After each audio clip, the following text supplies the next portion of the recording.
Omega 3 பேரை கேட்டாலே நமக்கு ஃபிஷ் ஆயில் ஞாபகம் வரும். அண்ட் அது ஹார்ட்டுக்கு ஹெல்த்தின்னு நம்ம எல்லாரும் நினைப்போம். பட் புது ரிசர்ச் என்ன சொல்லுதுன்னா, ஒமேகா 3 எடுக்கிறதுனால ஹார்ட் ஸ்ட்ரோக் வர வாய்ப்பு ரொம்பவே அதிகம் அப்படின்னு சொல்லுது. ஸோ இந்த மாதிரி ஒரு டாக்டர் போஸ்ட் ஷேர் பண்ணியிருந்தாரு. அந்த டாக்டர் என்ன மென்ஷன் பண்ணியிருந்தாருன்னா, ஒமேகா 3 எடுக்கிறதுனால டைரெக்டாக ஏட்ரியல் ஃபிப்ரிலேஷன் வரும். ஏட்ரியல் ஃபிப்ரிலேஷன்னா ஒன்றுமில்லை, ஸ்ட்ரோக். ஸோ இப்போ அந்த ஸ்டடியில் என்ன கன்க்ளூட் பண்ணியிருக்காங்க நீங்கள் எடுத்து படிச்சிங்கன்னா அதை நான் மேலே போடுறேன். ஒமேகா 3 600 to 700 mg டோசேஜ் வரைக்கும் எடுக்கிறீங்கன்னா உங்களுக்கு சேஃப் அண்ட் உங்களுடைய ஹார்ட் அண்ட் பிரெயின் ஹெல்த்தை நீங்கள் நல்லாவே இம்ப்ரூவ் பண்ணலாம். ஸோ அட்வான்டேஜ் கண்டிப்பாக இருக்குது, அட்வான்டேஜை நம்ம மறுக்க முடியாது.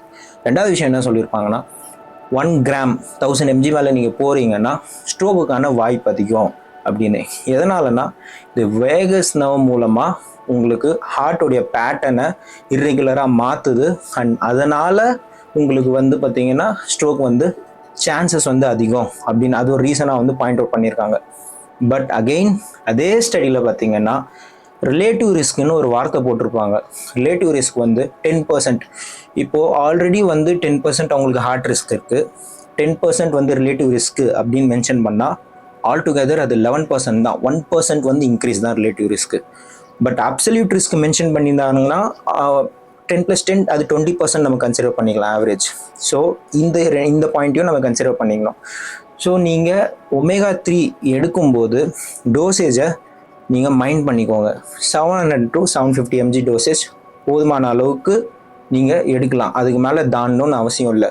அதேமாதிரி எந்த ஒமேகா 3 சப்ளிமெண்ட் நீங்கள் கன்சிடர் பண்ணாலும், முக்கியமாக ஃபிஷ் ஆயில், அது எங்கேருந்து சோர்ஸ் பண்ணுறாங்க, அதோட குவாலிட்டியை பாருங்கள், அதோடைய ஆத்தென்டிசிட்டியை பாருங்கள். ஒரு குவாலிட்டியான சப்ளிமெண்ட்டை பர்ச்சேஸ் பண்ணிட்டு காசு செலவானால் பரவாயில்ல, சீப்பான சப்ளிமெண்ட் யூஸ் பண்ணாதீங்க. அண்ட் ட்ரைக்ளிசரைட் ஃபார்மில் வாங்குங்க, எஸ்டர் ஃபார்மில் ஒமேகா 3 நீங்கள் வாங்காதீங்க.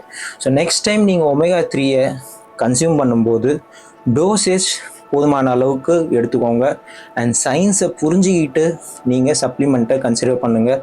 தேவையில்லாமல் எதையுமே நீங்கள் அதிக டோசஸில் எடுக்காதீங்க.